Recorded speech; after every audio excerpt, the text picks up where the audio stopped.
A paz de Cristo, minha gente. Deus abençoe a sua vida e a sua família. Hoje eu tenho um convidado mais do que especial, meu amigo pastor Ronald Gustavo, grande pregador, grande mestre, tem ministrado aí pelo mundo todo. Isso me deixa muito feliz e poder recebê-lo aqui para a gente conversar um pouco sobre um tema relevante, importante para a Igreja de Cristo, que é o ministério do ensino. Meu amigo, oportunidade aí para você. Obrigado, meu amigo pastor Isaías, pelo privilégio de poder estar aqui na live, nesse vídeo, nessa conversa, nesse bate-papo, para conversar um pouco sobre esse ministério tão importante, que é o ministério do ensino, esse ministério relevante. Eu acho, meu amigo, que nesse tempo, a igreja, mais do que nunca, ela precisa de mestres. A gente tem vivido aí tempos muito sombrios, de ensinamentos assim, que estão conduzindo a igreja para caminhos muito diferentes daqueles caminhos a qual a igreja foi proposta. O caminho da cruz, o caminho do evangelho. Eu acho que o ensino de mestre hoje é um dos ensinos mais importantes. Esse perfil de mestre na igreja, né, é um perfil extremamente importante e muito carente no nosso tempo. Queria que você falasse um pouquinho, Ronald, para a gente sobre o papel do ensino. Vamos começar pelo Antigo Testamento, Perfeito. né? O papel do ensino no Antigo Testamento. Qual a importância dele? Como que acontecia, né? O que você pode nos trazer, nos ensinar a partir do Antigo Testamento, dos profetas, dos reis, de tudo aquilo que nós vemos na palavra de Deus acerca do ministério do ensino? Por exemplo, destacando a ideia do ensino, um personagem assim muito importante, para mim, na pedagogia introdutória do ensino para Israel, foi Moisés. Tirando o povo ali, ele está introduzindo uma perspectiva de cultura, de comportamento. Quando faz ali, Deus dá a palavra, né, o decálogo. Eu sempre, quando dou aula, eu falo que o decálogo nada mais é do que coisas que eles cometiam. Porque os mandamentos, aquelas leis, não teriam sentido se eles não tivessem cometido algumas delas ou todas elas no período que eles viviam no Egito.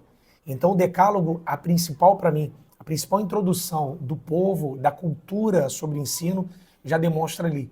Ele tira o povo do Egito, né? Deus tira o povo do Egito, e então ele começa a introduzir um conceito sobre comportamento a partir das leis, a partir do ensinamento. Aí depois vai ter todo o ensinamento, né? O caché, a alimentação e etc. Mas pegando do decálogo, eu acho espetacular. Ele pega a ideia dos escravos, deixa eu destacar só o sétimo dia, o sábado, guardar o sábado, né? No sétimo dia descansou. A ideia do sábado é muito bonita, a partir do Egito, porque eles são escravos. Escravo não tem descanso. Olha só. Escravo trabalha todos os dias, né? Então a mentalidade deles, não, a gente trabalha segunda a segunda. Então Deus tira o povo do Egito, já começa, ó, vocês não são mais escravos, porque aqui vocês vão ter que descansar, porque eu sou o Senhor. Eu não trabalho na perspectiva de não déspota, Deus não é um déspota.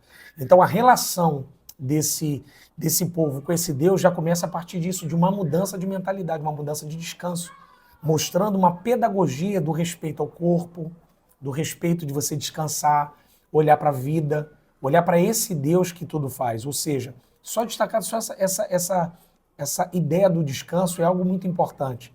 Ou seja, ele já começa a mudar uma mentalidade de comportamento. Ou seja, o ensino da guarda ao sábado, olhando para a perspectiva do Antigo Testamento, da ideia da lei para o povo que sai do Egito, já demonstra o caráter desse Deus. Ou seja, ele não quer que você e eu sejamos um robô, um autômato, né, automático, funcionando de engrenagem. Ele já mostra uma pedagogia. Isso eu acho fantástico. Eu acho interessante você falar sobre isso, porque você vê a preocupação, pois é, a preocupação, né? O O cuidado de cuidado. Deus em relação ao povo e como que isso se manifesta no ensino, né? Exatamente. Deus tira o povo e já começa a ensinar, né? Moisés é o grande legislador, Perfeito. podemos também nomeá-lo de o grande ensinador. Isso. E no Antigo Testamento, toda a derrocada do povo até o seu exílio, né? Nós conhecemos a história, eu sei que quem nos assiste conhece a história do Antigo Testamento, e como que o povo acaba no exílio é exatamente por não dar ouvidos, não observar Perfeito. tudo aquilo que foi ensinado. E aí, nesse contexto do exílio, eu quero pegar um outro ponto, e eu sei que você vai gostar desse ponto, porque o povo vai para o exílio e depois o povo retorna. E quando o povo retorna, é necessário reconstruir os muros, reconstruir a cidade e reconstruir o ensino. E aí nós chegamos em Esdras. Que é o grande ensinador. É um grande Fala um ensinador. pouquinho pra gente aí. Eu gosto, por exemplo, quando o cuidado de Esdras, no livro de Neemias, quando ele reúne o povo na praça para fazer a leitura da lei, e o texto diz que ele pôs pessoas para que pudessem ouvir. Muito tempo na Babilônia, vivendo uma vida de um povo exilado, do desterro, sem contato. Muitos perderam ali a cultura judaica, né? A fala, esqueceram da língua, do comportamento usual, e eles retornam quase depois de 3 gerações, e eles têm dificuldade. Então a primeira perspectiva é reunir o povo que possa entender. Eu gosto do texto, inclusive eu falei isso no CDM. Eu gravei a aula do CDM, eu falo sobre essa palavra no CDM, explicando o termo hebraico ali e dava explicações. No livro de Neemias ele dava explicações e o povo começou a entender a palavra. Aí o verso lá, se não me engano, o verso 10, capítulo 8, diz que eles se alegraram. Eles se alegraram porque entenderam a palavra, ou seja, ele trouxe o povo e dava explicações do texto, ou seja, ensinando o povo novamente aquilo que eles tinham esquecido. E o povo então se alegrou. Então o caráter do ensinador, ele tem que dar explicações, ele tem que orientar sem torcer o texto, e esse ensino vai trazer alegria, vai trazer a felicidade, vai trazer a satisfação de vida, né?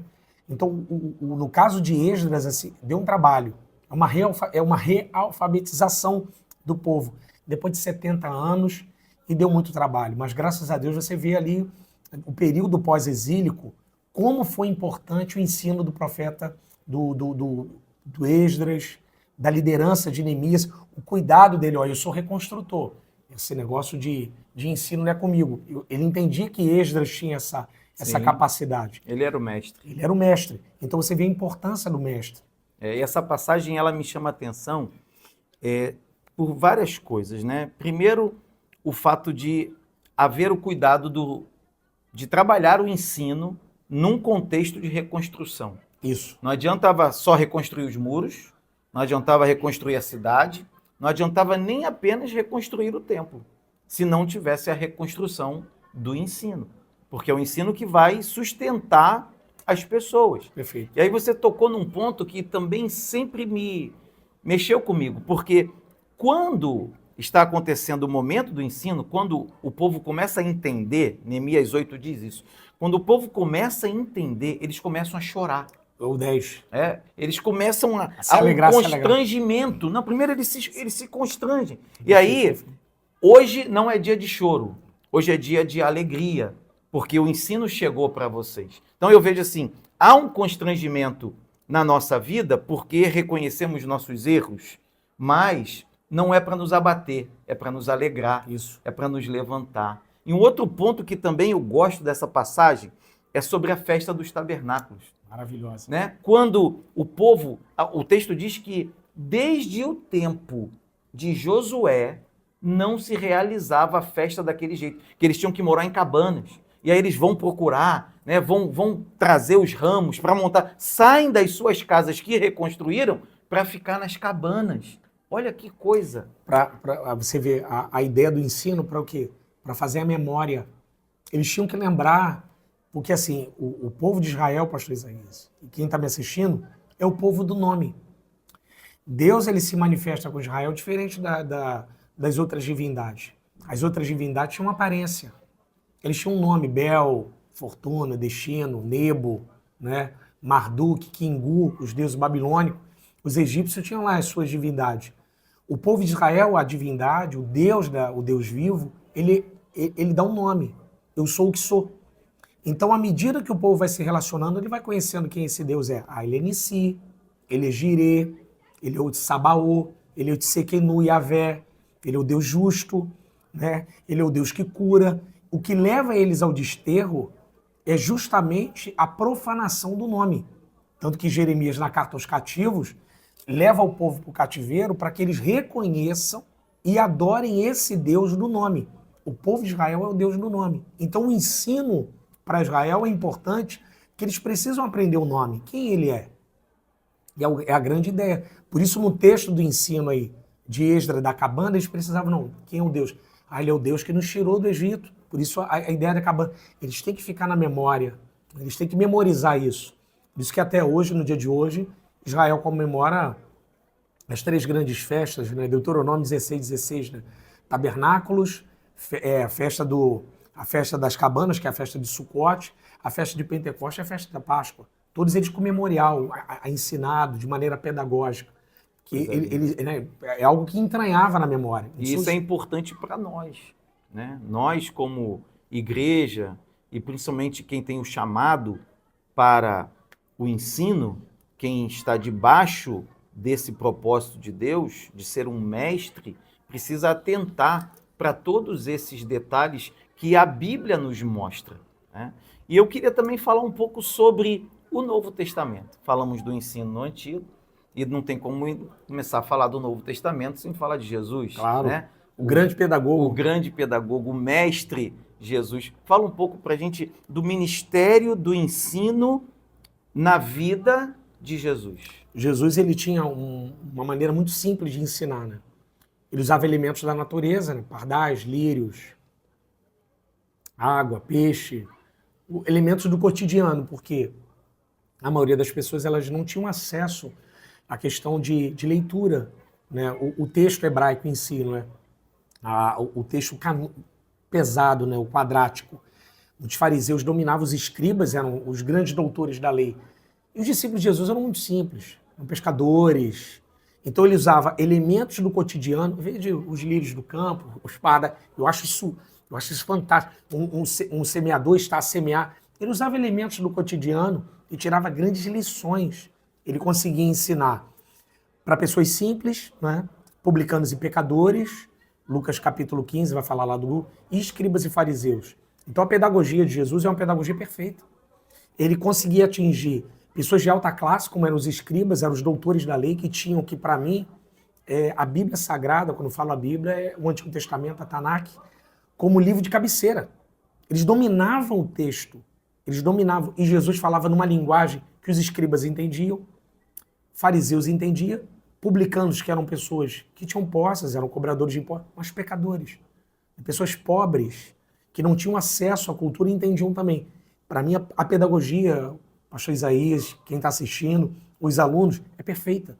Eu acho que o pedagogo, o ensinador de verdade, é aquele que consegue traduzir uma revelação eterna, né, a hermenêutica mesmo, uma interpretação tão fantástica que o leigo vai entender, o neófito, mas também a pessoa de alto grau. Eu considero a pedagogia de Jesus a mais perfeita do texto. Sem dúvida, esse ponto do alcance, né, do ensino de Jesus é muito importante, porque o nosso ensino precisa ser espelhado, Concordo. Precisa trazer as características do ensino de Jesus. E quando você fala de alcançar todas as pessoas, hoje nós temos uma imensidão de pessoas também.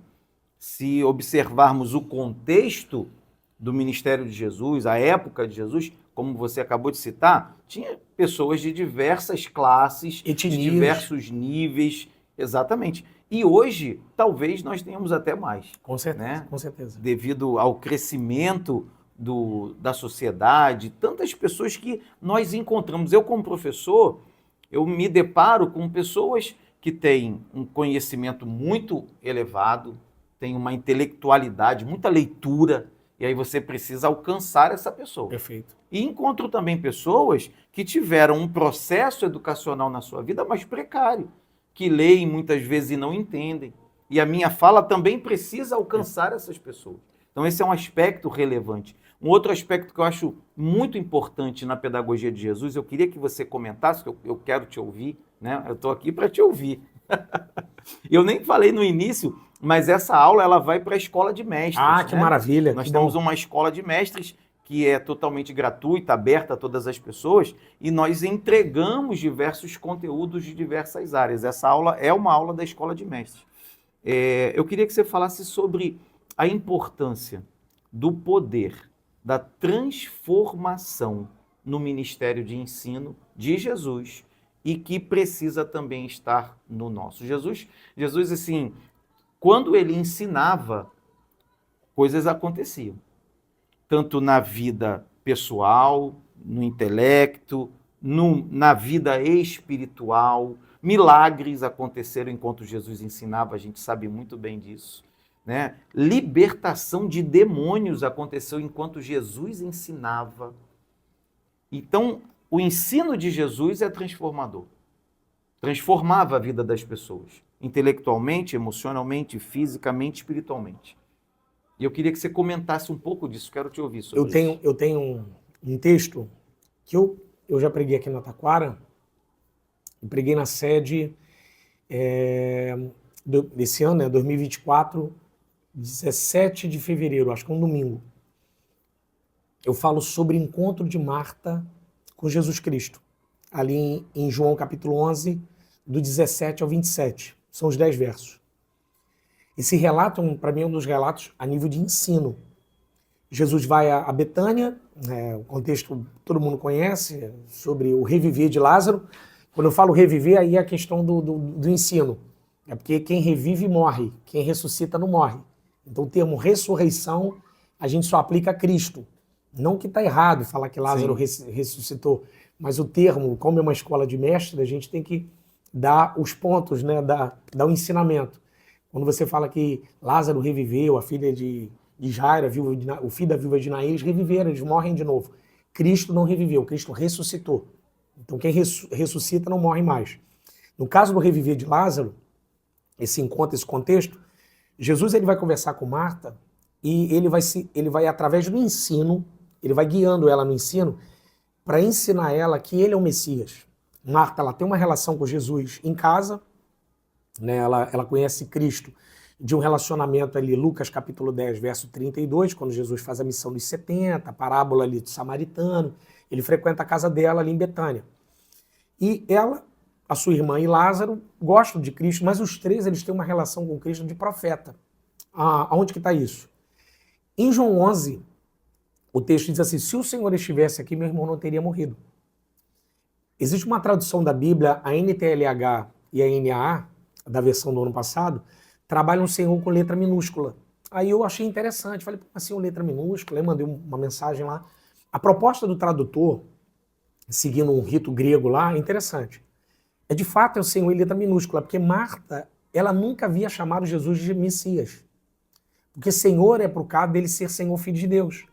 E no caso ele é Senhor de pronome de tratamento, Senhor, Senhora. Então Marta se relaciona com Jesus, chamando ele de Senhor, de Senhora. Aí ela diz assim, ó, mas eu sei que mesmo agora, tudo que pedires, Deus te dará. Aí a palavra pedir no grego é pedir de funcionário para patrão. Aí meu cabelo ficou arrepiado, eu falei, que isso? O dicionário Vincent, da CPAD, dicionário baratinho, fala isso de maneira muito clara. O grego aqui tem a ver de funcionário para patrão. É como se Jesus fosse um funcionário e Deus patrão. Na ótica de Marta, ele é um profeta. Ele não pode fazer nada. Então Jesus começa o caráter da pedagogia. Teu irmão há de ressuscitar. Ele começa a ensinar ela. Aí ela, não, eu sei que ele há de ressuscitar na ressurreição do último dia, ou seja, um conhecimento judaico. Aí ele se apresenta, eu sou a ressurreição e a vida.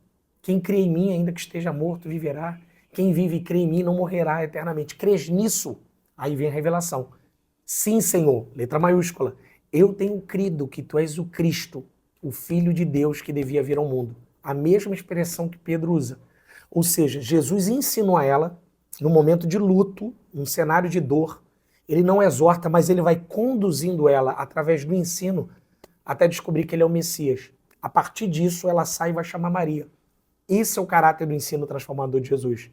Ele não nos exorta, ele nos conduz até o momento que a gente compreenda, através da sua palavra, quem ele é. Coisa linda demais, eu acho espetacular, hein? Esse texto. Esse texto, ele me impacta num aspecto. Você já explicou o caráter transformador, do ensino de Jesus, eu só quero dar um pontinho, porque eu ainda quero chegar um pouquinho mais adiante, né, no Novo Testamento, mas eu observo como que Jesus ensina Marta diferente de Maria. Sim. O ensino para Marta é um ensino muito mais racional, Racional, lógico. lógico. Jesus, porque Marta, ela tem uma personalidade Sim. muito mais voltada para a razão, enquanto Maria, se eu tiver errado, É você mais me corrige. sentimental, né? Maria é mais sentimental. O luto ali é a né? tragédia e o luto da lógica. Maria é um luto da tragédia, né? Muito sentimento. Sim, e quando Jesus encontra com Marta, ele argumenta, mas quando ele encontra com Maria, ele não argumenta, Não. ele chora, ele ensina de uma forma diferente. Né? Esse é um ponto também que a gente precisa aprender com Jesus, a ensinar a cada pessoa dentro das suas próprias características. E limitações, e necessidades, né? Porque o mestre, é claro que não dá para comparar, né? Não dá para a gente se comparar com Jesus. Impossível. Mas a gente precisa aprender com ele. Sim, né? sim. Sim, é importante que o mestre olhe para o aluno, para o discípulo, e perceba quem ele é, as características dele. Ele é mais racional? Ele é mais emocional? Como que o meu ensino vai alcançar o coração dele, a mente dele, com a possibilidade de transformá-lo? Eu aprendo isso aí nessa passagem também com Jesus. Mas eu quero que você, para a gente poder já caminhar para o término aqui desse momento bom, não dá vontade de acabar não, né? Assunto dá tem. vontade de ficar aqui Assunto tem. conversando. Mas a gente vai ter outras oportunidades. A gente falou do Ministério do Ensino no Antigo Testamento, em 2 momentos importantes que você trouxe Moisés, né? E depois eu propus Neemias para a gente analisar. E agora entramos no Novo Testamento, falamos de Jesus. Mas eu quero também falar sobre o apóstolo Paulo. Grande ensinador. Esse aí. Né? Assim, não sei se a gente pode fazer essa comparação, mas Moisés para o Antigo, Boa. Paulo para o Novo Testamento. Boa comparação. Um grande doutrinador do Evangelho, né? As cartas aí, a doutrina. Grande organizador, né? Organizador das doutrinas bíblicas para nós. E a gente tem, eu quero trazer, mas quero te dar liberdade para você falar sobre o que você achar importante, mas eu queria destacar de Paulo, quando ele pede para Timóteo trazer os livros, né, a capa, os livros e os pergaminhos, como que você vê isso dentro do ministério? Você pode falar outras coisas, mas eu queria que você comentasse isso também. Como é que você vê isso dentro do ministério de Paulo com aplicação para a vida, para a nossa vida e principalmente para aqueles que são mestres e que estão aí lutando pelo ministério que Deus deu a eles? Eu vejo duas coisas ali nesse momento da prisão dele, né? Nessa última carta de Timóteo, da segunda carta de Timóteo, capítulo 4. Né? Eu vejo 2 coisas. Em primeiro lugar, a mente de Paulo. Ele está preso, ele tem dificuldades, ele é um idoso, ele já não é um jovem pregador tão quente igual em Gálatas. Não tão caloroso em Gálatas, né? Ele já está mais reflexivo, ele já está ali já caminhando para o fim, né? Para a eternidade. Mas a mente dele, o cuidado que o mestre tem, mesmo em fim, sabendo que o fim está chegando, um ambiente difícil, que é a prisão, mas ele mantém a mente dele boa. O mestre ele nunca pode deixar de estudar. O mestre ele nunca pode deixar de ler. Independente do momento da vida, ele não está num spa, ele não está num hotel, ele está numa cadeia, então ele tem dificuldade. Mas ele precisa estudar. Aí eu entro a segunda ideia. Ele precisa estudar porque ele sabe que a Igreja de Cristo vai continuar. Então, no meu caso, ter uma veia de mestre muito importante, muito identificável, no seu caso, o pastor Isaías, e outro, como você, nós sempre temos que ter preocupação que a igreja vai continuar. Então, a gente sempre tem que se preocupar com o que vamos deixar para frente, que tipo de ensino, texto, vídeo, um legado. Hoje, graças a Deus, a gente tem um vídeo. Eu reflito muito sobre isso. O apóstolo Paulo, com toda a dificuldade que ele tinha, não tinha infraestrutura, não tinha carro, não tinha avião, E ele produziu um material que alimenta a igreja até hoje. Sim. Imagina se o apóstolo Coisa Paulo linda. tivesse acesso a software, Meu Deus. internet. Imagina Paulo com internet, o apóstolo Paulo, com avião. Esse homem não ia parar. Esse homem ia botar o mundo inteiro para ouvir o evangelho. Então ele era um homem sempre preocupado com ele, com a mente, e sempre preocupado com a igreja, em deixar algo para a igreja. Então o mestre, ele tem que sempre ter essa preocupação. Estudar sempre, ler sempre, ter acesso a bons materiais, a boas pessoas, como no caso de pessoas laterais que o ajudam a trazer a capa, a trazer os escritos, e sempre deixar de maneira posterior. O apóstolo Paulo, ele teve essa preocupação. Por isso que nós hoje temos aí, ó, as epístolas dele. Coisa linda, hein? Que bom que nós temos pessoas que estão aqui na Escola de Mestres, aprendendo, né, desenvolvendo seu conhecimento, porque eu defendo muito isso, eu falo muito isso. Quem ensina nunca pode parar de aprender. Verdade. E para aprender, não existe outro caminho senão estudar. Então, quem ensina precisa estar aprendendo coisas novas o tempo todo. E no nosso tempo, inclusive, se nós pensarmos nos dias de hoje, a produção do conhecimento é absurda. Muito. As pessoas estão pesquisando, escrevendo, e me chama muita atenção um ponto. Nós precisamos ocupar um espaço. Eu, quando observo o mundo acadêmico, quando eu observo pesquisas e publicações, eu vejo que hoje nós já temos uma certa ocupação, já temos o nosso espaço, mas ainda é muito pouco. Você ainda tem uma produção acadêmica, uma produção de cursos, de livros, muito maior fora da igreja do que na igreja. Com certeza, com certeza. E a igreja, e nós que somos estudiosos, que somos mestres, que já vimos que o mestre tem que ser um estudioso, nós precisamos produzir, né? Precisamos trazer conhecimento para nós, trabalhar esse conhecimento, né? O conhecimento ele é produzido por cada pessoa a partir de outros conhecimentos que ela adquire e nos posicionarmos, colocarmos a nossa face, colocarmos o nosso pensamento, as nossas ideias, para que outras pessoas possam ouvir, ler e também continuar produzindo esse conhecimento. Ter a preocupação do apóstolo Paulo é deixar o material posterior. A gente precisa de fato se produzir, se equipar, comprar bons materiais, né?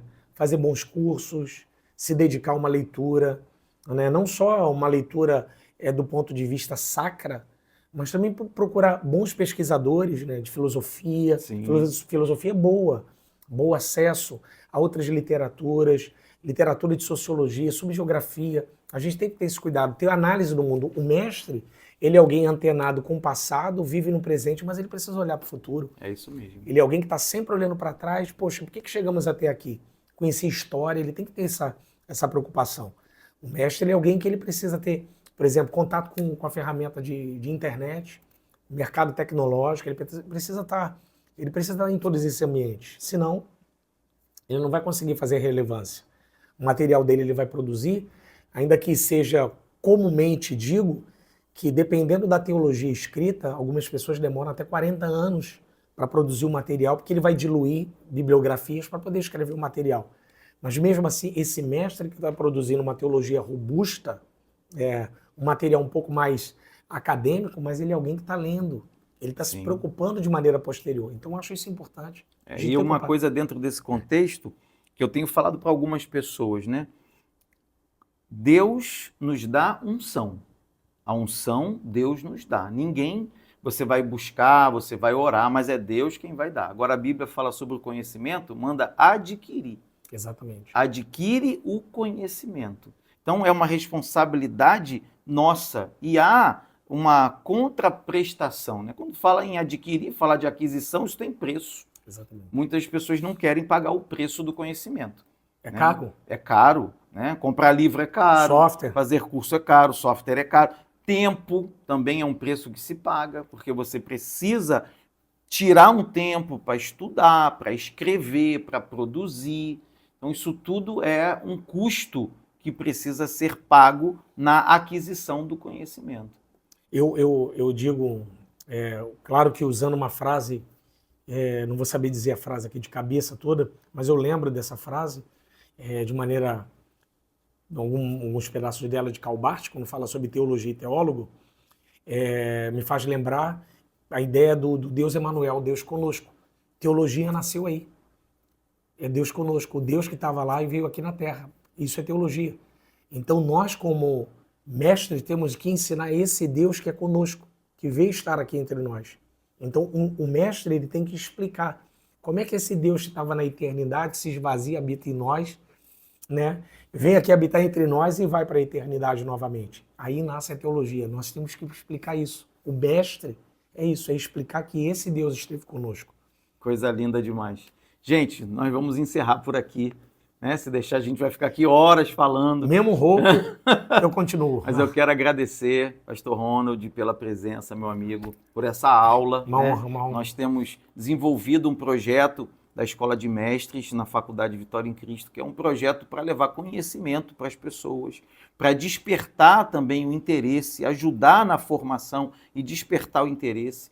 Nós temos proporcionado diversos temas, né? São vários temas. A Escola de Mestres é uma escola aberta. Difusa, então, né? Bem... a gente fala de... Porque é uma proposta bem contemporânea, no sentido de observar o que está à nossa volta e trazer esse conhecimento para dentro da sala de aula, uma sala de aula virtual, em que cada um pode acessar, assistir, ver de novo e assim crescer e aprender. Tá? Então quero agradecer aqui, meu amigo, quero agradecer vocês que estão aí também participando da Escola de Mestres, pedir que vocês nos ajudem divulgando, trazendo outras pessoas. É um projeto totalmente gratuito, aberto a qualquer pessoa, e o nosso intuito é levar conhecimento e também despertar o interesse das pessoas para crescer intelectualmente. Meu amigo, suas palavras aí de despedida. Deus abençoe a sua vida, pastor Isaías, a todos da Faculdade Vitória em Cristo, a você que está assistindo esse vídeo, essa aula.